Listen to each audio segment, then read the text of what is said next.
My name is Shawn Telesford, and I'm going to share with you the research that I've done over the summer. First, just before I jump in, I would like to acknowledge my faculty mentor, Dr. Mark Arendz. I would also like to acknowledge Noah Crest, National Science Foundation, the City College of New York City Tech. So now let's jump right into this poster. So the point of my research was to determine if ozone truly is a health hazard for the people who live in the New England region. So this research was conducted to determine if ozone is truly a health hazard for the residents of states in the New England region. This study will emphasize atmospheric boundary layer dynamics in a complex urban coastal environment. So ozone is an invisible gas that is toxic to the human body. The information gathered in this study will help those who are responsible for the regulation of ozone, so that those who are living in areas with concentrated ozone will less likely be exposed to the toxic gas. So EPA.gov says that when inhaled, ozone can damage the lungs, and even low amounts of it can cause chest pain, coughing, shortness of breath, and throat irritation. So state implementation plans in the New England region will be more informed because of the information this research provides. The experiments in this research project were done using equipment such as Doppler lidars and other atmospheric monitoring tools and software applications developed using MATLAB and Python. With this new information, residents of the states in the New England region will benefit from improved air quality. In a New England state, which is Connecticut, here I am working on setting up a lidar in Connecticut from Telesford.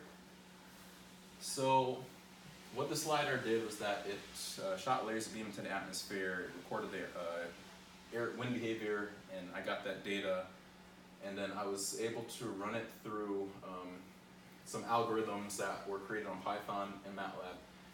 And here is what the output was. So if you can just come a little bit closer.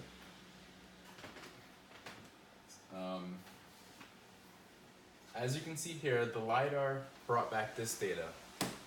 Here you can see that it brought back a horizontal wind speed of 15 meters per second and a steady or constant wind direction and a vertical speed. You can see dropping wind, not really too much of a high vertical speed, it's near zero. And this is on July the 1st with a temperature of 96 degrees. So because of this very, very high horizontal speed, you can see that within this New England region, ozone is spreading. There's lots and lots of spreading going on there. However, on a day like Friday, July the 20th, where the temperature is not too hot and there's a lower horizontal wind speed, we see that there's not really much ozone being spread around this area. So let's also discuss the boundary layer. The boundary layer is a layer that's up in the atmosphere where rising air mixes with air that's being transported from long distance, and there's a mixing effect that occurs, as you can see in the blue. Now, when the sun heats up the surface and this air begins to rise, that air also carries things that we emit as human beings, like nitrogen oxide, things that cars would emit, and then it will rise with the air, and then it will reach the boundary layer, and then that air that's being transported from a long distance will mix with those two things, and then that will create ozone, and then the ozone will drop to the surface, and that will be the reason why we are so concerned about ozone, if ozone is truly affecting us. So results from the study show that there are excessive amounts of ozone in the New England states, and the wind behavior within that airshed and boundary layer mixing contribute to the transport of ozone throughout these states.